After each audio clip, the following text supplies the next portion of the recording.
오늘도 아름다운 찬양으로 우리의 마음을 하늘 가까이 인도해 주신 중창단 여러분들께 진심으로 감사드립니다. 오늘 설교를 미리 원고를 보신 것 같아요. 설교 내용과 너무나 잘 어울리는 찬양을 들려주셔서 얼마나 감사한지요. 오늘 제 설교 다 잊어버리시면 이 찬양 집에 가서 다시 불러보십시오. 이 찬양의 내용이 오늘 제가 여러분들께 드리고 싶은 말씀의 핵심과 맞닿아 있는 것 같습니다. 인사하고 시작하겠습니다. 안녕하십니까? 벌써 여러분들과 3일째 만남을 갖고 있자 하니 훨씬 더 가깝고 친근해진 것 같은 마음이 드는 것 같은데 저만 그런 건가요? 이제 앞에 서 있는 제 모습을 보면 낯설지 않으시지요? 네, 오랫동안 여러분들과 함께 하지는 못하지만 이번 한 주 동안 함께 나누는 말씀의 은혜 가운데서 하늘을 맛보는 귀한 시간이 될 수 있게 되기를 간절히 바랍니다. 오늘 뒤에 서 있자니 특별한 발걸음을 해주신 분들이 계신 것을 보게 되었습니다. 우리 사랑하는 집사님들의 남편 되시는 분들도 오셨고 또 같은 아파트에 이웃으로 살고 계시는 또 순복음교회에 출석하고 계시는 우리 권사님도 이렇게 또 오신 것으로 들었습니다. 아무쪼록 그 발걸음 가운데 하나님께서 크게 축복해 주시기를 간절히 기도합니다. 제가 첫날 말씀드렸죠. 우리의 만남 가운데 우연은 있다고요? 없다고요? 없습니다. 모든 발걸음이 하나님께서 선하게 인도하시는 발걸음이고 그렇기 때문에 그 발걸음은 어디까지 함께 이어져야 할까요? 하늘까지 함께 이어져야 할 아름다운 발걸음이 될 줄로 믿습니다. 그러므로 우리 다시 한번 옆에 계신 분들과 뜨겁게 손잡고 안아주셔도 좋겠습니다. 하늘까지 함께 갑시다. 따뜻하게 인사하고 오늘 말씀의 문을 열도록 하겠습니다. 네, 특별히 오늘 새롭게 발걸음하신 우리 VIP 가족 여러분 진심으로 환영합니다. 이 발걸음이 정말로 하늘까지 이어지는 아름다운 발걸음 될 수 있도록 계속해서 기도하도록 하겠습니다. 말씀 전에 항상 강조해서 말씀드리지요. 우리 사람의 마음 속에는 오직 하나님만 채우실 수 있는 커다란 공간이 있다고요? 없다고요? 있다고요. 남편도 채울 수 없고 아내도 채울 수 없고 자녀도 채울 수 없고 나랑 가장 가까운 친구도 채울 수 없는 그 마음의 특별한 공간을 오늘 하나님께서 넉넉히 채워주실 수 있는 그런 귀한 시간 될 수 있게 되기를 간절히 바랍니다. 어제 저녁 우리는 하나님께서 태초에 천지를 창조하신 이후에 모든 인류에게 허락하신 가장 좋은 선물이 있다라고 말씀 나누었습니다. 6일 동안 세상을 창조하시고 사람과 뜨거운 사랑의 관계를 나누기 위한 특별한 시간으로 몇 번째 날을 구별해 두셨다고요? 7번째 날을 구별하시고 그날에 멈추어 쉬셨다라고 이야기했죠. 그래서 우리는 그날을 뭐라고 부른다고요? 안식하신 날, 안식일이라고 부른다고 했습니다. 그날은 뭐 하는 시간이에요? 첫째 뭐 하는 날이고요? 멈추는 날이고 멈추어 서서 우리의 몸과 마음이 쉼을 얻는 시간이며 그저 잠자고 육체적으로만 쉬는 것이 아니라 한 주일 동안 분주하게 살아가면서 끊어졌던 하늘에 계신 하나님과 다시 한번 연결될 뿐만 아니라 내 삶만 돌아보느라 돌아보지 못했던 주변에 있는 사랑하는 사람들, 이웃들, 친구들 돌아보며 함께 연결되는 시간, 그것을 통해 하나님께서 태초부터 우리에게 허락하시고자 했던 진짜 행복과 기쁨을 맛보는 날이 무슨 날이라고요? 안식일이라고요. 성경 어디에도 일주일 중에 7째 날 안식일을 제외하고 하나님께서 그날에 멈추시고 거룩하게 하시고 복 주신 날이 있다고요? 없다고요? 없다고요. 그러므로 우리는 성경에 변치 않는 약속에 따라 그 영원한 약속, 안식일의 약속을 붙들고 살아가는, 하늘에 가서도 지키겠다고 하셨던 이사야서의 말씀에 따라 우리는 이 땅에서도 신실하게 하나님의 말씀에 따라 안식일을 지키는, 우리의 이름이 뭐라고요? 제7일 안식일 예수 재림 교인들입니다. 우리가 이 이름을 말할 때마다 다른 전도하지 않아도 이미 뭐하고 있는 거라고요? 선교하고 있는 거라고요. 전도하고 있는 거라고요. 하나님께서 이 세상에 나누고자 하는 메시지가 그 안에 담겨 있기 때문이죠. 이 말씀에 이어 오늘 세 번째 시간 함께 살펴볼 말씀의 주제는 이렇습니다. 진짜 사랑을 만나다. 가짜가 많은 세상입니까? 가짜가 많은 세상이에요. 진짜와 가짜를 구별하는 게 쉽던가요? 어렵던가요? 갈수록 더 진짜와 가짜를 구별하기 힘든 시대입니다. 너무나 비슷해 보이거든요. 그런데 진짜가 있다고요? 없다고요? 있다는 것입니다. 오늘날 세상에서 가장 흔하게 사용되는 말이 있다면 그건 바로 사랑이라는 단어가 아닐까 생각을 해보게 됩니다. 유행가를 들어보면 그 가사 속에 다 무슨 말이 들어가요? 사랑이라는 말이 들어가는 것 같아요. 드라마를 봐도 그게 아름다운 사랑이든 막장 사랑이든 어쨌든 사랑의 이야기가 모든 드라마나 영화의 주류를 이루는 것을 여러분들 잘 아실 것입니다. 길거리를 지나가다가 물건을 파는 사람도 우리 보고 뭐 한다고 이야기해요?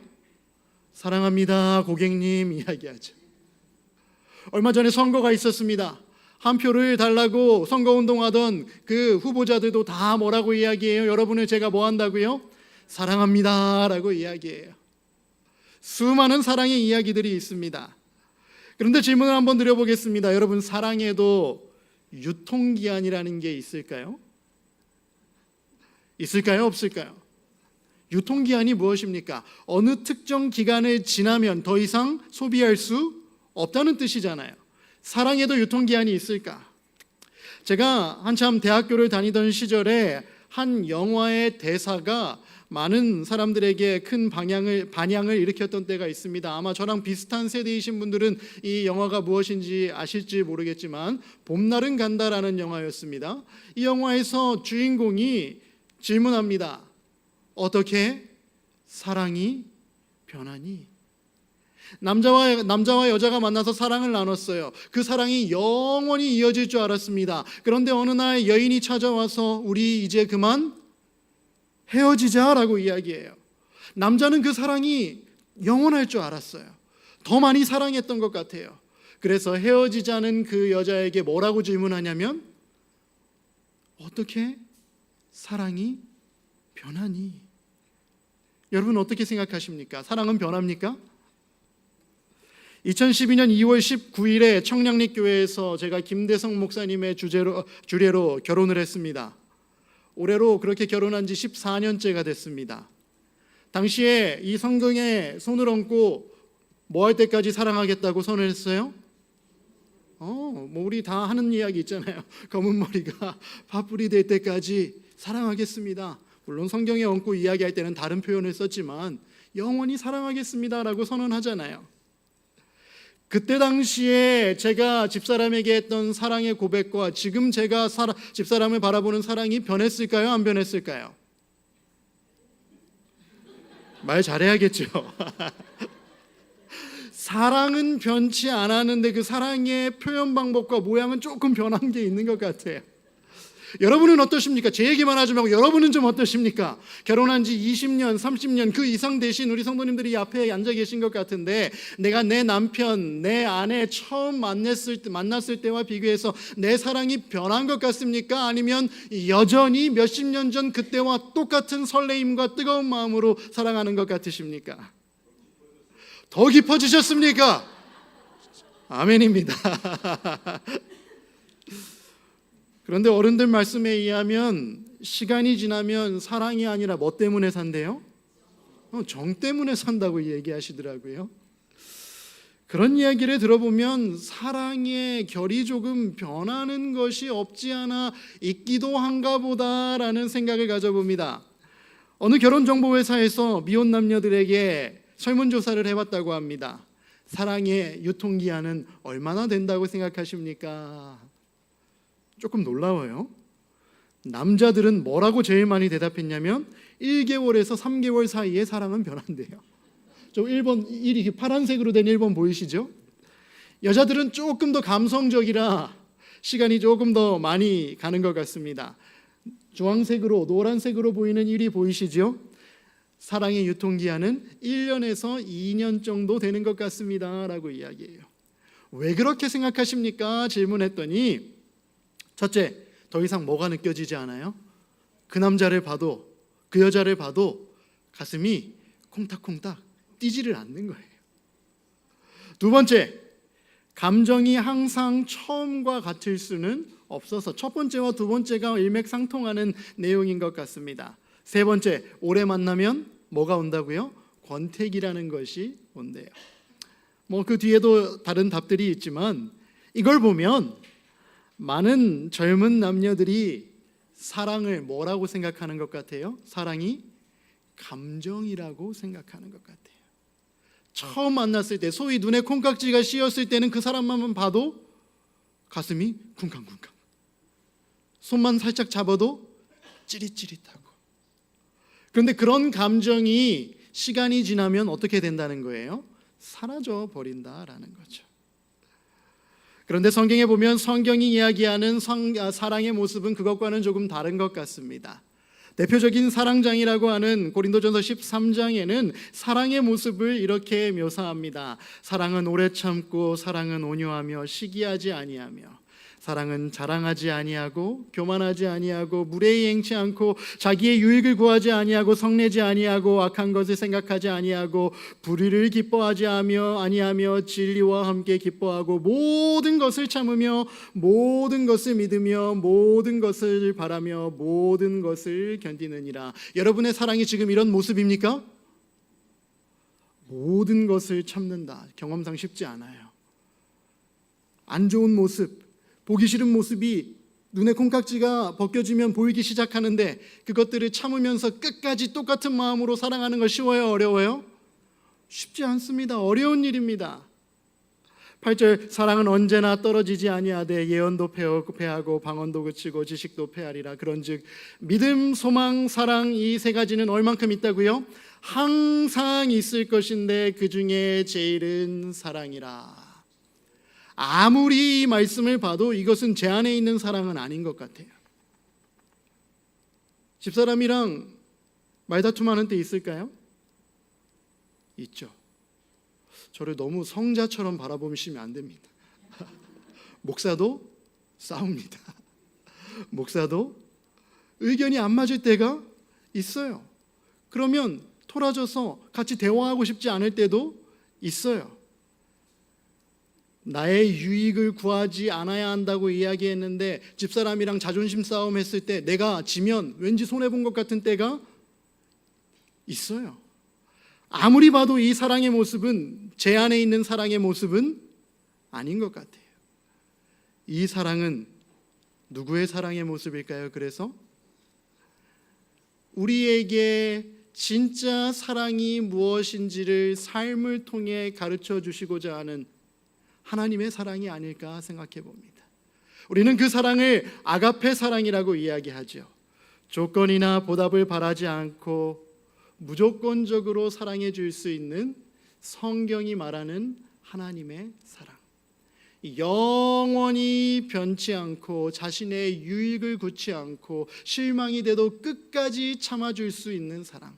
세월이 변해도 결코 흔들림이 없는 그 사랑, 우리를 향한 누구의 사랑이시라고요? 하나님의 사랑이시다라고 이야기합니다. 그래서 성경은 하나님이라는 분을 이렇게 정의합니다.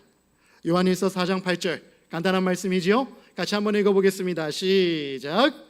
하나님은 사랑이라. 아멘. more is more 하면 영어에서 뭔가를 정의할 때 사용하는 표현입니다. A는 B다라고 정의할 때 is라는 말을 쓰지요. 하나님은 사랑이시다. 하나님의 존재 자체가 사랑이고 그렇기 때문에 하나님으로부터 나오는 모든 것은 다 뭐라는 거예요? 사랑이라는 거예요. 우리가 첫째 날 하나님께서 이 세상을 뭐 하셨다고 배웠습니까? 창조하셨다고 배웠습니다. 그러면 그 창조하신 이유도 뭐예요? 사랑 때문에 창조하신 거예요. 하나님께서 사람을 만드실 때 누구 닮게 만드셨다고요? 하나님 닮게 만드셨대요. 그 이유도 하나님이 사랑의 대상으로서 우리를 만드셨다는 거죠. 하나님께서 죄 지은 우리를 구원하시겠다 약속하시는 이유가 무엇입니까? 그분의 무한하신 사랑 때문이에요. 죄로 인해 단절돼 버린 우리의 관계를 다시 회복시키시고 다시 이 땅에 오셔서 우리를 하늘로 데려가시겠다고 약속하시는 이유도 무엇입니까? 사랑 때문이에요. 그분의 존재 자체가 사랑이기 때문에 그분이 하시는 모든 일은 결국 사랑으로 정의될 수밖에 없는 것이지요. 그런데 이 성경이 이야기하는 사랑은 아까 설문조사 회사에서 남녀들에게 물어봤던 그 사랑과는 조금 다른 사랑인 것 같습니다. 감정에 이끌린 사랑, 잠시 훅 하고 달아올랐다가 시간이 지나면 훅 하고 가라앉아 버리는 그런 사랑이 아니라는 것이죠. 제가 좋아하는 문장 중에 이런 문장이 있습니다. 치료봉사라고 하는 책에 나오는 문장인데 다 같이 한번 읽어볼까요? 시작. 사랑은 감정이 아니라 원칙이라고요. 설레임만으로 사랑을 정의할 수가 없다고요. 왜냐하면 진짜 사랑한다면 사랑하는 사람 그 두 대상 사이에 지켜야 할 뭐가 있는 거예요? 약속이 있고 원칙이 있는 거예요. 한쪽에서 그 약속을 깨버리면, 그 원칙을 깨버리면 아무리 다른 한쪽에서 그 사랑을 유지하고 싶어 한다 할지라도 그 사랑이 영원히 유지될 수가 없는 것이죠. 그러므로 사랑은 서로 한 약속과 원칙을 지켜가며 만들어가는 것이 아닐까 생각을 해보게 됩니다.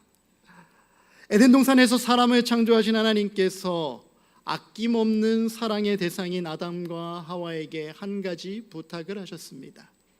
하나님과 인간 사이의 사랑이 영원히 이어질 수 있도록 하나님께서 딱 한 가지 하지 말라고 부탁을 하셨어요. 하나님께서 에덴 동산에 지어놓으신 모든 것이 아름다웠다고 이야기했잖아요. 아담과 하와가 먹고 살기에 좋은 것들로 가득 채워 놓으셨는데 그 모든 것을 다 아담과 하와에게 선물로 주신 다음에 딱 한 가지만 지켜달라라고 부탁하셨어요. 그 말씀이 창세기 2장 17절에 기록되어 있는 말씀입니다. 너희가 다른 것은 다 먹고 즐겨도 좋은데 선악을 알게 하는 나무의 열매는 뭐 하지 말아라? 먹지 말아라. 이걸 먹으면 반드시 뭐 할 거야? 반드시 죽을 것이다 라고 말씀하셨어요. 이 약속을 지키는 것이 사람과 창조주 되신 하나님과 영원한 사랑 관계 속에서 머무를 수 있는 원칙이었고 약속이었습니다. 그 완벽했던 세상에서 여러분 죽음을 상상할 수 있었을까요? 하나님께서 모든 것을 창조했을 때 완벽했다라고 이야기했잖아요. 하나님을 닮았다 그랬어요. 하나님을 닮았으면 그 생명도 영원한 것이지요. 근데 그 모든 것이 영원했던 그 세상에 하나님께서 죽음을 이야기하십니다. 상상도 할 수 없었던 일이 그들 눈앞에 벌어진 거예요. 하지만 방금 전에 말씀드렸다시피 사랑은 감정이 아니라 뭐라고요? 사랑은 원칙이기 때문에 하나님과 인간 사이의 아름다운 관계가 유지되기 위해서는 이 약속을 꼭 지켜야 했던 것입니다. 그런데 한번 생각해 보시기 바랍니다. 하나님께서 이 나무를 뭐라고 부르셨다고요? 선악을 알게 하는 나무. 여러분, 나무가 선생이 되어 아담과 하와에게 뭔가를 가르쳤기 때문에 이 나무가 선악을 알게 하는 나무였을까요? 왜 하나님께서 이 나무를 선악을 알게 하는 나무다라고 부르셨을까요? 무엇이 선이었고 무엇이 악인지를 어떻게 그들이 알 수 있었을까요? 간단합니다. 에덴 동산에서 선악을 구별하는 유일한 방법은 하나님께서 먹지 말라고 하셨으니 뭐 하지 않는 것? 먹지 않는 것이 선이었어요. 그런데 어느 날 그 약속을 지키고 싶지 않아서 내 마음대로 그 열매를 따먹게 된다면 그것이 뭐가 되는 거고요? 악이 되는 거예요. 선과 악을 우리는 매우 모호하고 힘들고 어렵게 생각하는 경향이 있는데 성경이 태초부터 가르쳐주고 있는 선과 악의 경계는 분명합니다. 누구의 말씀에 따라? 하나님의 말씀에 따라 하나님께서 금하신 것을 하지 않는 것이 무엇이고? 선이고, 하나님께서 말씀하셨음에도 불구하고 세상에 보이는 여러 유혹들로 말미암아 하나님의 말씀보다 내 마음의 목소리에 귀를 기울이며 내 뜻대로 내 판단에 따라 내가 하고 싶은 대로 하는 게 뭐라고요? 악이라는 것입니다. 세상은 선과 악을 구별할 때 겉으로 드러나는 행위를 보며 구별하는 경향이 있습니다. 도둑질 한 사람은 나쁜 사람이고 도둑질 안 하는 사람은 상대적으로 착한 사람이에요. 거짓말 하는 사람은 나쁜 사람이고 거짓말 안 하면 괜찮은 사람이에요. 살인한 사람은 진짜 나쁜 악인이고 살인 안 한 나는 괜찮은 사람이고. 하지만 그것은 하나님의 기준에 보시는 선과 악이 아니라 겉으로 드러나는 현상으로 뭔가를 판단하는 유한한 인간의 선과 악의 판단의 기준이지, 성경은 여전히 변함없이 선과 악의 기준은 무엇이라고 이야기해요? 하나님의 말씀이다라고 이야기해요. 그래서 첫째 날 태초에 하나님이 천지를 하시느니라 라는 말이 중요하다고 말씀드렸다는 것입니다. 하나님이 내 인생의 주인이라는 것을 받아들이면 그 주인 되신 하나님의 말씀에 뭐 하고자 하는 거예요? 순종하고자 하는 거예요. 선한 삶을 살고자 하는 거예요. 그러나 하나님을 내 인생의 주인으로 받아들이지 않으면 하나님께서 이 성경에서 무슨 말씀을 하시든지 나에게 상관이 있어요? 없어요? 없어요. 그러니 누구 마음대로 사는 거예요? 내 마음대로 살아가는 거예요. 도둑질하지 않고 살인하지 않고 거짓말하지 않아도 무엇에 따라 순종하고 살지 않으면, 하나님의 말씀과 하나님의 뜻에 따라 순종하지 않으면 그 존재는 하나님의 눈에 보시기에는 결국 뭐한 사람이라고요? 악인이라는 거예요. 그래서 교회 오면 자꾸 목사님들이 우리에게 뭐라고 이야기해요? 죄인이라고 이야기해요. 어떤 사람들은 자꾸 교회 가면 내 자존감이 떨어져서 교회 가기 싫다고 이야기해요. 나 한 주일 동안 나쁜 짓 한 거 없는데, 거짓말도 많이 안 했고 다른 사람 손에 끼치게 한 것도 없는데 왜 교회만 오면 자꾸 나를 죄인이라고 이야기하는지. 행위로 봐서는 나는 의로운 사람인 것처럼 보이는데 나의 일주일의 삶을 찬찬히 들여다보면 하나님께서 이 말씀에 가르쳐 주신 대로 사랑하지 못한 마음 있어요? 없어요? 있어요. 하나님께서 이 말씀에서 가르쳐 주신 대로 선과 악을 구분하지 못하고 무엇이 옳은 일인지 무엇이 나쁜 일인지 내 뜻대로 판단한 일 있어요? 없어요? 있다는 거죠. 그렇기 때문에 겉으로 드러나는 행위 때문이 아니라 내 마음의 동기가 하나님의 뜻에서 빗나가 있다면 나는 뭐라는 거예요? 나는 죄인이라는 거죠. 그것이 바로 태초에 하나님께서 선악을 알게 하는 나무를 통해 우리에게 가르쳐 주시는 변치 않는 선과 악을 구분하는 진리라는 사실을 기억할 수 있게 되기를 간절히 바랍니다. 그렇게 선과 악이 무엇인지를 아담과 하와에게 가르쳐 주시고자 했던 거예요. 그렇게 하나님이 원하시는 선한 삶을 산다면 하나님과의 영원한 관계 속에서 훨씬 더 많은 것을 누리며 살 수 있는 존재로 사람이 창조되었거든요. 하나님께서 뭐 하지 말라고 말씀하셨다고요? 그 나무에 있는 열매를 먹지 말라. 어떻게 반응했을까?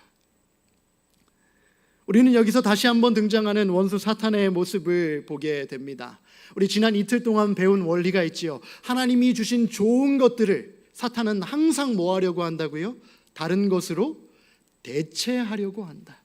창조를 무엇으로? 진화로. 안식일을 무엇으로?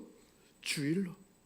마찬가지로 먹지 말라 하신 하나님의 말씀, 먹으면 분명히 죽는다고 하나님께서 말씀하셨는데 사탄은 등장해서 뭐라고 이야기해요? 먹어도 뭐하지 않아? 죽지 않아. 유혹이 시작된 거죠. 선악의 대쟁투의 현장에 태초에 첫 인간이 서 있게 된 것입니다. 창세기 3장 4절과 5절에서 뱀의 모양으로 나타난 사탄이 하와에게 이렇게 이야기합니다. 뱀이 여자에게 이르되 너희가 결코 죽지 아니하리라. 하나님이 하신 말씀과 어때요? 정반대예요. 하나님은 뭐라고 이야기하셨어요? 먹는 날에는 너희가 확실히 죽을 것이다. 사탄이 우리에게 죄의 유혹을 가져오는 모습은 항상 이래요. 괜찮아.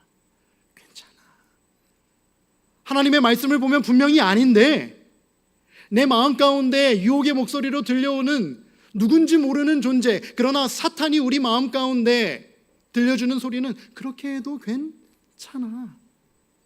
너희가 그것을 먹는 날에는 너희의 눈이 밝아져서 누구처럼 될까봐, 하나님처럼 될까봐, 선악을 알게 될까봐, 하나님이 시기 질투하시는 하나님이 너희가 하나님처럼 대단한 존재가 될까봐 먹지 말라고 하신 것이지, 야 그거 하나 따먹는다고 죽겠어? 너 죽음이 뭔 줄 알아? 죽음 한 번도 경험해보지 못했잖아. 설마 죽겠어? 유혹의 목소리를 가져다 주는 것입니다. 하와의 마음에 선악의 대쟁투가 이미 시작되었습니다. 이쯤 들었으면, 죄로 인해 오염되지 않은 하와의 마음이었다면 하와는 이미 이 순간 뭐 해야 했어요? 예수님께서 시험하러 온 사탄에게 말씀으로 물러가라 말씀하셨던 것처럼 하와는 단박에 그 유혹의 목소리를 거절하고 하나님께서 지어주신 짝 아담에게로 도망해야 했습니다. 하지만 하와는 그 유혹의 목소리에 귀를 기울이기 시작했어요. 그리고 떠나지 않고 그 자리에 서서 뭐 하기 시작합니까? 하나님이 먹지 말라 하신 열매를 뭐 하기 시작해요?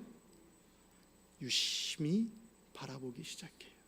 바라보고 있다는 건 이미 마음에 뭐가 시작됐다는 거예요? 욕심이 생겼다는 거예요. 보니까 먹음직도 하고 보암직도 하고 지혜롭게 할 만큼 탐스럽기까지 하대요. 여러분, 죄의 유혹은 항상 그렇습니다. 이거 한 번 정도 해도 괜찮을 것 같아요. 이거 하면 크게 성공할 것 같아요. 한 번만 하고 얼마든지 돌아설 수 있을 것 같아요. 매력적으로 보여요. 매력적이지 않으면 그게 유혹이 될까요? 유혹이 되기 위해서는 뭔가가 굉장히 매력적이어야 해요. 사탄이 그렇게 매력적인 유혹을 하와에게 가지고 왔습니다. 그리고 보지 말아야 할 것을 바라보고 마음의 유혹을 물리치지 못한 결과, 마지막 줄 같이 읽어보겠습니다. 여자가 시작. 자기와 함께 있는 남편에게도 주매 그도 먹은지라. 아멘. 뭐가 시작된 거예요? 죄 없던 세상에 죄가 시작된 거예요. 무엇으로 말미암아? 하나님의 말씀에 순종하기를 거절하고 유혹의 목소리로 다가온 사탄의 음성에 귀 기울이기로 선택하고 바라보고 따 먹은 결과 죄가 시작된 것입니다. 죄의 원리를 잘 기억하시게 되기 바랍니다. 죄는 바라보는 데서부터 시작됩니다. 보지 말아야 할 것, 잊지 않아야 할 곳에 남아있으면서 그것을 유심히 바라보는 데서부터 죄가 시작돼요. 거기서부터 그 틈을 파고들고 사탄의 유혹이 시작되거든요.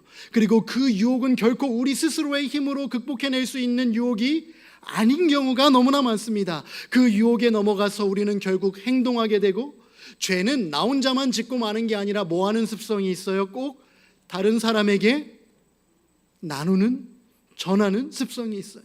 그래서 우리 학교 다닐 때도 보면 무슨 말이 있어요? 뭐끼리 논다고요? 끼리끼리 논다고요. 혼자 나쁜 짓 하면 찔리거든요. 근데 누구랑 같이 하면 덜 찔려요. 그러니까 죄라는 것도 하와도 먹은 다음에 나 혼자 먹으면 나중에 무슨 일 생기면 큰일 날 것 같으니까 누구한테 갖다 준 거예요? 남편에게까지 갖다 줘서 죄가 확산되는 모습을 보게 되는 것입니다. 이렇게 첫 인류가 죄의 늪에 빠져버렸고 하나님과 함께 맺었던 무엇도 깨져버렸어요?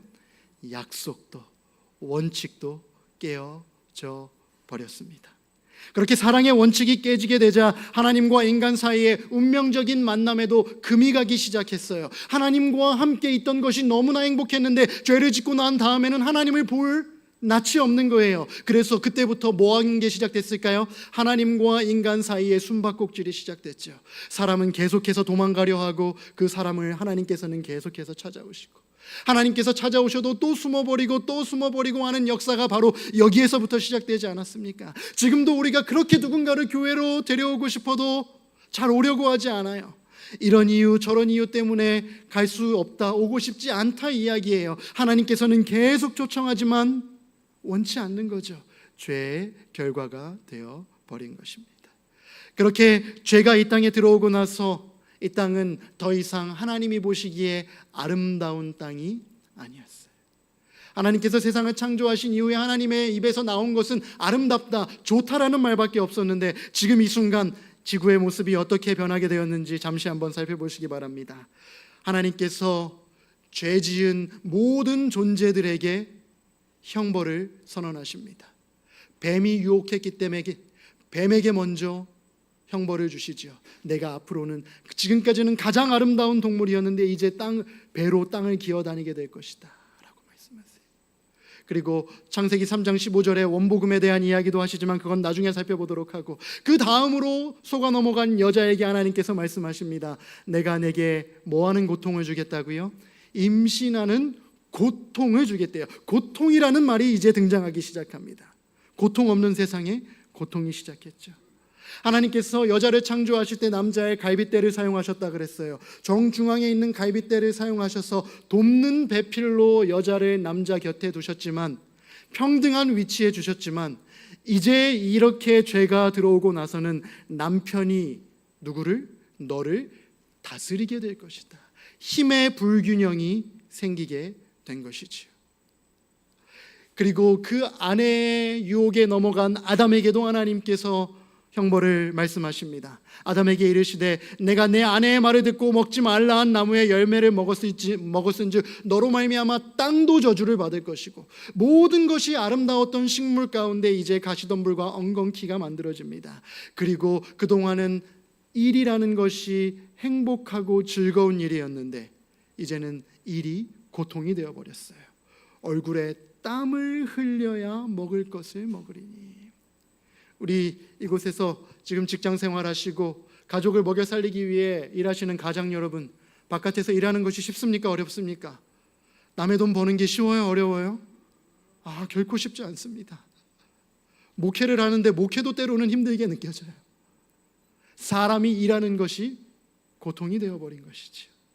그리고 하나님께서 선언하셨던 대로 따먹으면 뭐 한다고 말씀하셨어요? 죽으리라 말씀하셨는데, 너는 흙이니 흙으로 돌아갈 것이니라. 아멘. 이 모든 것이 뭐의 결과였다고요? 선과 악 가운데 무엇을 선택한? 악을 선택한 인간의 슬픈 선택 때문이었다라고 성경은 이 지구상의 슬픔과 고통과 아픔과 죄가 시작된 이유를 이렇게 설명합니다. 자세히 들여다보면 결국 죄라는 건 하나님의 말씀보다 누구를 더 사랑하는 거예요? 나를 더 사랑하는 거예요. 하나님을 주인으로 모시는 게 아니라 누구를 주인으로 모시고 사는 거예요? 내 자신을 주인으로 모시고 사는 거예요. 전지전능하시고 나를 사랑하시고 나를 구원하시고 나를 영혼까지 인도하시겠다고 하시는 하나님이 계시는데, 그것 계속 모른 척하면서 나는 내 스스로 잘 먹고 잘 살 수 있어 라고 이야기하는 것이 성경이 이야기하는 죄의 본질적인 모습이라는 사실을 기억할 수 있게 되기를 간절히 바랍니다. 영어로 보면은 죄라는 단어가 sin이라고 합니다. S-I-N으로 기록해요. 보시면 이 S-I-N이라는 단어의 중앙에 세워져 있는 알파벳이 무엇입니까? I는 영어로 무슨 뜻이에요? 나라는 뜻이에요. 죄는 내가 모든 것의 중심에 서 있는 것입니다. 나의 모든 선택에 있어서 하나님은 배제하고 내 뜻대로 선택하고 하는 모든 행위들이 결국은 죄가 된다는 거예요. 그러므로 우리 모든 믿는 자들은 모든 선택에 있어서, 갈림길에 있어서 누구의 뜻을 구하는 게 중요한 거예요? 하나님의 뜻을 구하고 하나님의 뜻을 따라한 선택이고 행동이라면 그것은 하나님께서 책임져 주실 줄로 믿습니다. 하지만 그 선택에 있어 하나님께 여쭙지 않고 내 인간적인 본능과 경험과 지식을 가지고 선택한 모든 것은 그 책임을 하나님께 돌릴 수 없고 누가 그 책임을 져야 되는 거예요? 악한 선택을 해버린 나에게 그 책임이 있다는 것이지요. 그러므로 죄를 대단히 엄청난 행위를 해야 저지른 것으로만 이해하지 마시고 말씀에 기록되어 있는 하나님의 뜻을 모른 척하고 저버리고 살아가는 내 삶의 모습이 있다면 그 모습을 하나님 앞에 내려놓고 회개하고 깨끗하게 됨을 받는 우리 모두가 될 수 있게 되기를 간절히 바랍니다. 이러한 하늘에서 일어난 상황에 대하여 화이트 부인께서는 이렇게 설명을 해주고 계십니다. 생명의 법칙이 하늘에서 깨어졌다. 생명의 법칙, 영원히 하나님과 함께 거할 수 있었던 그 영원한 사랑의 생명의 법칙이 깨져버렸다고요. 죄는 자기의 이익을 추구하는 데서 시작되었다. 하와가 그거 왜 먹었을까요?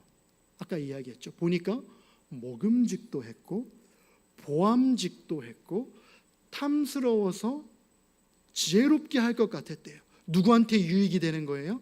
나한테 유익될 것 같아 보이니까 본능적으로 따 먹은 거예요. 죄는 자기 이익을 추구하는 데서 시작된다고요. 이제 죄가 하나님께서 완전하게 지으신 것을 뭐 해버렸어요? 망쳐 놓았어요. 하나님을 믿지 않는 사람들은 이야기합니다. 하나님이 계시다면 이 세상에 왜 이렇게 고통이 많냐고요. 하지만 성경을 자세히 들여다보면 이 모든 고통이 이 땅에 시작된 것은 하나님이 나쁜 분이고 하나님이 무정한 분이기 때문에 그런 것이 아니라 누가요? 사람이 하나님께서 허락하신 생명의 법칙을 거절하고 누구의 뜻대로? 자기의 이익을 위해서 이기적인 선택을 한 결과다라고 성경은 분명히 이야기해줘요. 마지막 문장 같이 읽어보겠습니다. 사람의 시작. 자기를 위하여 사는 것은 하나도 없다. 죄로 인해 망가져버린 인간만이 이기적으로 살아간다는 거예요. 자연의 순환을 한번 보시기 바랍니다. 자기만을 위해 살아가는 존재가 있을까요? 아니요. 자연은 모든 것을 다 내어놓을 때 생명이 이어집니다. 나무가 나뭇잎을 떨어뜨리는 이유가 뭐예요? 떨어뜨려서 썩어서 거름이 돼야 다음 해에 다시 싹을 틔울 수 있기 때문이에요. 자연에 먹이 사슬이 있는 이유가 무엇입니까? 작은 것이 큰 것에게 먹히고 큰 것이 또 먹히고 해서 서로에게 생태계가 유지될 수 있도록 자기 자신들을 내어주는 것이죠. 하지만 사람만큼은 누구의 이익을 위해서 살아가요? 내 이익을 위해서.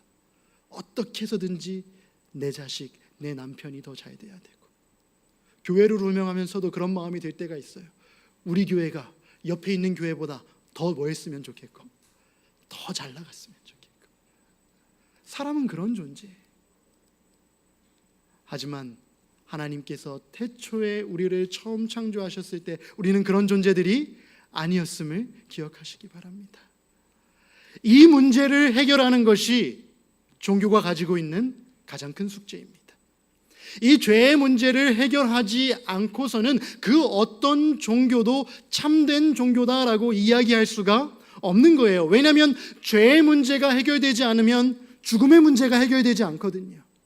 많은 사람은 죽음이 당연한 것으로 생각합니다. 하지만 하나님께 죽음처럼 자연스럽지 않은 것이 없어요. 왜냐하면 하나님께서 태초에 모든 것을 창조하셨을 때 죽음이란 건 없었거든요. 그렇기 때문에 하나님의 입장에서 다시 완전한 패러다이스, 천국을 회복시키기 위해서는 죽음이라는 것이 사라져야 하는데, 그 죽음이 사라지기 위해서는 뭐가 없어져야 돼요? 죄가 없어져야 돼요. 그러면 이 죄를 어떻게 해결하느냐가 모든 종교가 풀어야 할 숙제겠지요. 그것이 인류에게 남아있는 유일한 희망의 길이 될 테니까요.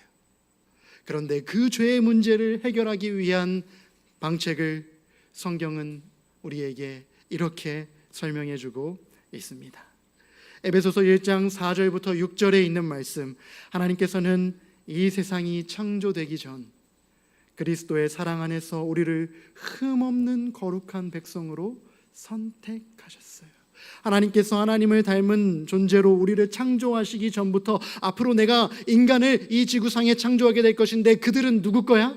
내 거야 라고 이미 작정하시고 그들을 창조하셨다는 것입니다. 또한 그때부터 예수 그리스도를 통해 우리를 자녀 삼으시기로 작정하셨어요. 자녀로 삼으신다는 건 부모로서 그 자녀를 끝까지 뭐 하시겠다고요?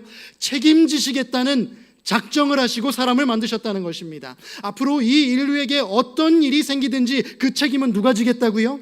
내가 지겠다는 각오를 하시고 우리를 이 땅에 존재케 하신 분이 하나님이셨다라고 이야기하십니다. 그리고 죄가 이 땅에 들어왔을 때 하나님께서는 아무 대가를 바라지 않으시고 은혜를 베풀어 주셔서 사랑하는 아들 독생자 예수 그리스도를 우리에게 보내주셨던 것입니다. 아멘. 끝까지 책임지기로 작정하고 우리를 만드셨고, 우리가 죄지어 죽을 수밖에 없게 되었을 때 그 책임을 어떻게 나타내셨는가? 사랑하는 아들 독생자 예수를 이 땅에 보내심으로 말미암아 그분이 십자가에 달려 돌아가게 하셔서 죽어야 할 그 죽음을, 내가 죽어야 할 그 죽음을 예수님께서 죽으심으로 말미암아 값을 지불하셨다는 거예요. 여러분, 우리가 값없이 구원받는 거 아닙니다. 성경이 은혜로 우리에게 구원을 주셨다고 해서 그게 거저 주어지는 게 아니에요. 나에게는 거저 주어졌지만 나에게 그 선물이 거저 오기 위해 누군가가 더 큰 값을 지불했다는 사실을 기억할 수 있게 되기를 간절히 바랍니다. 예수님께서 이 땅에 오셔서 이렇게 말씀하셨지요. 내가 온 것은 양으로 생명을 얻게 하고, 우리를 가리켜 성경이 양떼라고 이야기하잖아요. 예수님은 목자시고 우리는 양이라고 이야기하잖아요. 양으로 생명을 얻게 하고 더 풍성히 얻게 하려는 것이라. 아멘. 이 일을 위해 오신 예수님, 우리에게 더 풍성한 생명, 영원한 생명을 주시기 위해 이 땅에 오신 예수님의 사랑의 손을 놓치지 않는 우리가 될 수 있게 되기를 간절히 바랍니다. 그리스도의 십자가라는 책을 쓰신 유명한 신학자 존 스토트 목사님께서는 이런 말씀을 하셨습니다. 예수님을 십자가로 보낸 것은 예수 그리스도를 통해 사랑과 자비로 그 심판을 담당하기로 작정하신 결단이었다. 죄를 지었으면 그 죄에 대한 뭘 치러야 돼요? 값을 치러야 돼요. 그래서 심판이라는 것이 필요한 거예요. 그런데 우리에게 좋은 소식은 그 심판을 누가 우리 대신 받아주시겠다고 하신 거라고요? 예수님께서 우리를 위해 받아주시겠다 작정하시고 예수님을 어디로 보내신 거라고요? 십자가로 보내신 거라고요. 그러므로 우리가 십자가를 바라볼 때마다 그저 액세서리처럼 바라보며 아무 감정이 없어서는 안 됩니다. 이 앞에 세워진 십자가를 볼 때마다 저 십자가는 나를 위해 예수님께서 심판받아 주신 자리구나라는 감사의 마음이 자리 잡을 수 있게 되기를 간절히 바랍니다. 저 십자가가 아니었으면 내가 그 자리에서 심판받고 정죄받고 영원히 죽을 수밖에 없을 텐데, 저 십자가에서 달려 돌아가심으로 나에게 더 풍성한 생명을 주시겠다 약속하신 그 예수님 덕분에 나에게 영원한 생명이 선물로 주어졌음을 날마다 감사함으로 여길 줄 아는 저와 여러분이 될 수 있게 되기를 간절히 기도합니다. 그것이 성경이 이야기하는 아가페 사랑이에요. 다른 모든 사랑이 시간이 지나면 변하고 조건에 따라 변할지 모르겠습니다. 그나마 가장 숭고하다고 하는 부모와 자식 간의 사랑도 뭐 앞에서는 장사가 없어요? 돈 앞에서는 장사가 없더라고요. 돈을 앞에 두고는 부모와 자식도 모른 척하고 싸우는 그런 세상에 하나님께서는 변하지 않는 아가페 사랑으로 오늘 우리에게 다가오고 계심을 믿어 의심치 않게 되는 저와 여러분이 될 수 있게 되기를 간절히 바랍니다. 그런데 우리는 그 사랑을 직접 눈으로 본 적이 없기에 잘 믿어지지가 않아요. 그래도 그나마 우리가 하나님의 사랑을 이 땅에서 경험할 수 있는 것이 하나님께서 우리에게 붙여주신 부모의 사랑, 어머니의 사랑이 아닐까 생각해 봅니다. 유재석 씨가 진행하는 유키즈라는 TV 프로그램이 있습니다. 그 TV 프로그램에서 유재석 씨가 경기도 이천에 사는 한 어머니를 인터뷰하는 모습을 보게 되었습니다. 젊은 나이에 서울 천호동에 사시던 이 어머님이 경기도 이천 시골 마을로 시집을 갔어요. 잠깐만 시골 와서 살면 나중에 다시 서울 와서 살자라는 약속 믿고 시집 갔는데, 시집 가고 나니 남편의 마음이 싹 바뀌어서 40년 동안 서울로 돌아오지 못하고 시골에서 농사 지으면서 농장 운영하면서 사셨대요. 한 해 한 해가 너무 힘드셨대요. 그런데 그 힘들었던 순간 자신에게 큰 힘이 됐던 존재가 있었다라고 고백을 하시는데, 그 영상을 잠깐만 한번 살펴보도록 하겠습니다. 볼륨 높여주시기 바랍니다. 우리 친정어머니가 천호동 가시는데, 나는 먹고 노는데 너는 이렇게 고생을 해서 그냥 그러시면서 시골로 이사를 오셨어요. 근데 사돈하고는 한 동네 사는 거 아니다 그래가지고 20년 밖에다 집을 사놓고 20년 아침에 걸어오셔서 저 선 넘어 낳게 가는데 하루 종일 밤새고 저녁이면 또 2시간을 걸어가시는 거야. 거기서 상근을요. 그렇게 도와주시다가 가셨어요. 친정엄마는 나 때문에 더 많이 고생이신 거예요. 그래서 내가 엄마 보고, 엄마 이거는 내 일이지 엄마 일이 아니니까 이렇게 힘들게 오지 마세요 그랬더니, 아니다, 내 일이 내 일이고 내 일이 내 일인 거다. 그렇게 도와주셨어요. 20리길을 걸어서 오셔서 따님이 혼자 일하는 게 너무 힘드시니까 그걸 도와주고 또 혼자서 20리를 걸어가신 거예요. 아니 그때만 해도 그래도 어머님 나이도 예수님 훌쩍 넘은 나이신데 75세, 80세 그때부터 됐어서 계속 다니시고. 아우 그러니까 내가 힘들다니 힘든데 내생을 못했어. 우리 엄마가 나를 이렇게 힘들게 도와주시는데 내가 힘들어요 그 소리가 안 나오더라고.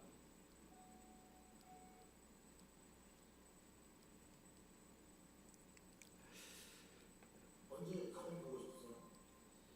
힘들 때는 우리 엄마도 이렇게 힘들었을 텐데 날 도와주러 다니셨구나. 그거 할 때는 엄마 알고 울어요 한 번. 크게 울으면은 여기는 외딴 집이니까 들을 사람이 없잖아. 그래서 그죠. 소영이 지금 노을을 보시면서나 이렇게 가끔 생각나시고 그냥 막그 소리도 한번 엄마라고 불러보시고. 어머니를 뵙게 되면 꼭 좀 어머님한테 뭐 하고 싶은 일이 있으세요? 나 때문에 걱정 많이 하셨으니까 죄송하다고. 걱정하지 말고 편안히 쉬세요. 그렇게 해주세요. 우리 어머니가 내일 돌아가실 건데 오늘도 내 걱정하고 돌아가셨어요. 내가 엄마 보러 갔더니 얼른 가서 사돈 밥 줘라. 나 때문에 이렇게 시간 뺏기면 어떡하냐. 그래서 그게 유언이 됐어. 그 다음날 그냥 가셨어요. 그러고 돌아가셨어요. 다음날. 바쁜데 나보러 이렇게 시간 뺏기고 다니냐고.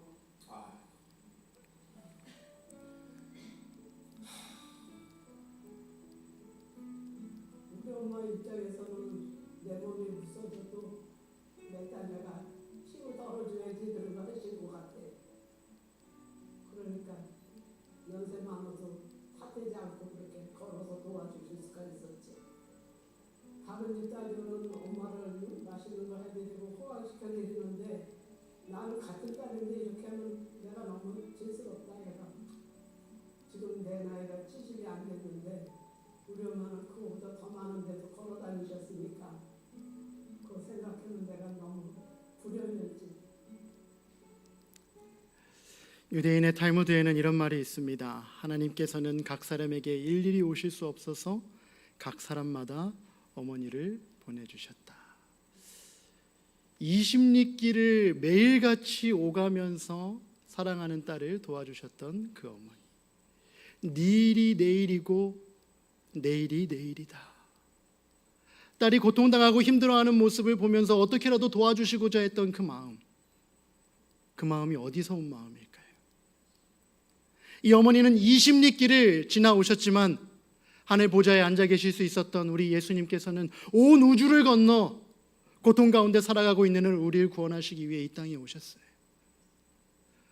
인간 어머니의 마음 가운데 그 사랑의 마음, 자식을 사랑하는 마음, 어떻게 해서든지 돕고자 하는 마음을 넣어주신 분이 누구세요? 하나님이세요. 그 하나님께서 죄의 고통 가운데 살아가고 있는 우리를 구원하시기 위해 이 땅에 오셨다라고 이야기합니다. 예수님께서 십자가에 달려 돌아가셨습니다. 하늘의 왕이신 예수님께서 십자가에 매달려 계십니다. 하나님의 아들이 이와 같은 죄악의 짐을 지기로 동의하신 것은 다 그대를 위함이다. 이것은 다 그대를 사랑하기 때문이다. 사랑이 너무나 쉽게 변하고 사랑의 가치가 땅바닥으로 떨어져 버리고 있는 이 시대, 우리는 성경에 기록되어 있는 우리를 향한 하나님의 사랑을 통하여 영원히 변치 않는 사랑의 가치를 보게 됩니다. 그리고 그 영원한 사랑의 가치가 오늘날 이 기독교를 존재하게 하는 가장 강력한 힘이라 확신합니다. 그것이 재림교회든 장로교회든 감리교회든 순복음교회든 침례교회든 상관없이 오늘 우리를 구원으로 이끄는 가장 큰 힘이다라고 확신합니다. 요한복음 3장 16절은 이야기합니다. 하나님이 세상을 이처럼 사랑하사 독생자 예수님을 주셨으니 이제 그를 믿는 자마다 뭐하지 않고요? 멸망하지 않고 영생을 얻게 하려 하심이라. 성경은 유일한 구원의 방법을 우리에게 반복적으로 이야기합니다. 다른 이로서는 구원을 받을 수 없나니 천하 사람 중에 구원을 받을 만한 다른 이름이 우리에게 주신 이름이 있다고요? 없다고요? 없다고요. 오직 예수님을 통해서만 죄의 문제가 해결된다고요. 주 예수를 믿으라, 그리하면 너와 내 집이 구원을 받으리라. 아멘. 내 입으로 예수를 주로 시인하며 또 하나님께서 그를 죽은 자 가운데서 살리신 것을 내 마음에 믿으면 구원을 얻을 수 있다라고 이야기합니다. 죄악의 삭은 사망이지만 하나님의 은사는 그리스도 예수 주 안에서 우리에게 주시는 영생이다라고 선언하고 계시는 그 하나님의 은혜를 인하여 감사할 수 있게 되기를 간절히 바랍니다. 우리는 그래서 우리를 위한 이 위대한 십자가에서 변치 않는 진짜 사랑을 만납니다. 우리를 향한 인간 부모의 사랑보다 훨씬 더 큰 사랑, 우리를 너무 사랑하셔서 그 부모를 대신 보내줄 만큼, 하지만 그 부모보다 더 넓은 마음으로 우리를 품으시는 예수 그리스도의 사랑이 오늘 우리를 존재케 하고 있음을 믿게 되시길 간절히 바랍니다. 사랑하면 변화라는 마법이 일어난다라고 이야기합니다. 사랑하지 않으면 아무런 의미 없이 들려오던 이 성경의 말씀이 사랑하기 시작하면 나를 향한 하나님의 특별한 기별로 다가옵니다. 그리고 하나님의 말씀이 내 마음 가운데 감동을 주기 시작하면 우리는 이런 질문을 하게 되죠. 우리가 어떻게 하면 좋겠습니까? 2000년 전 사도 베드로를 통해 예수님의 사랑의 메시지를 들었던 당시 유대인들은 베드로에게 질문했어요. 우리가 이제 어떻게 하면 좋겠습니까? 예수님이라는 분이 우리를 구원하기 위해 십자가에 달려 돌아가셨다는데 우리는 그것도 모르고 그분을 십자가에 못 박았습니다. 우리가 이제 어떻게 하면 좋겠습니까? 베드로에게 질문했을 때 베드로는 유대인들에게 이렇게 이야기합니다. 베드로는 이렇게 대답했습니다. 회개하고 여러분은 각각 예수 그리스도의 이름으로 침례를 받으십시오. 그러면 여러분의 죄는 용서받을 것이며 성령을 선물로 받게 될 것입니다. 침례는 하나님께서 우리에게 새롭게 시작할 수 있는 기회를 주시는 또 다른 큰 선물입니다. 내가 지금까지 살아온 삶의 길이 하나님의 뜻과 맞지 않았고 그래서 다시 돌아서서 하나님의 사랑 안에 머물고자 하는 사람이 있다면 그 자들은 침례를 받음으로 새롭게 시작할 수 있다라고 성경은 이야기합니다. 로마서 6장 4절에 있는 말씀을 다 같이 한번 읽어볼까요? 그러므로 시작. 그러므로 우리가 그의 죽으심과 합하여 침례를 받음으로 그와 함께 장사되었나니 이는 아버지의 영광으로 말미암아 그리스도를 죽은 자 가운데서 살리심과 같이 우리로 또한 새 생명 가운데서 행하게 하려 함이라. 아멘. 새로운 출발을 원하시는 분이 계십니까? 지금까지 경험하지 못했던 하나님의 사랑이 내 마음에 감동을 하여 다시 예수님과 함께 새롭게 시작하고자 하는 마음의 울림이 있으시다면 언제라도 좋으니 하나님께 나와 거룩한 침례를 통해 새로운 출발을 경험하실 수 있게 되기를 간절히 기도합니다. 만남은 변화를 가져오고 변화는 우리에게 행복을 준다 말씀드렸습니다. 이 변치 않는 원리에 따라 오늘 이 저녁 다시 한번 하나님 앞에 결심하기 원합니다. 다 같이 한번 읽고 우리의 결심을 하나님께 아뢰도록 하겠습니다. 나를 향한, 함께 읽겠습니다. 시작. 나를 향한 말로 다할 수 없는 사랑 때문에 하나뿐인 아들을 내어주시고 영원히 살 수 있는 길을 열어주신 하나님의 진짜 사랑에 반응하고 싶습니다. 아멘. 여러분, 그렇게 하나님의 사랑에 반응하고 싶으십니까? 잠시 있다 사라져버리는 인간의 사랑이 아니라 우리가 어떻게 살아간다 할지라도 끝까지 책임지기로 작정하시고 오늘 우리 곁으로 다가오시는 예수님의 손을 놓치지 않기로 결심하십니까? 그렇게 결심하시는 분들은 모두 자리에서 일어나 주시면 감사하겠습니다. 이 일어섬이 하나님을 향한 우리의 결심이 되기를 간절히 바랍니다. 이미 오래 예수님을 믿으셨다 해도 괜찮습니다. 날마다의 결심이 하나님과 우리의 관계를 더욱더 뜨겁게 할 줄로 믿습니다. 혹 처음이나 오랜만에 이 자리에 참석하신 분이 계시다면 이 하나님의 초청을 깊이 한번 생각해 보실 수 있는 기회가 될 수 있게 되기를 간절히 바랍니다. 그리고 너무 늦지 않은 때, 예수님께서 여전히 기회를 주시고 기다리는 그때에 예수님의 손 꼭 잡고 하늘까지 나아가는 그 여정길에 함께 동행할 수 있게 되기를 간절히 바랍니다.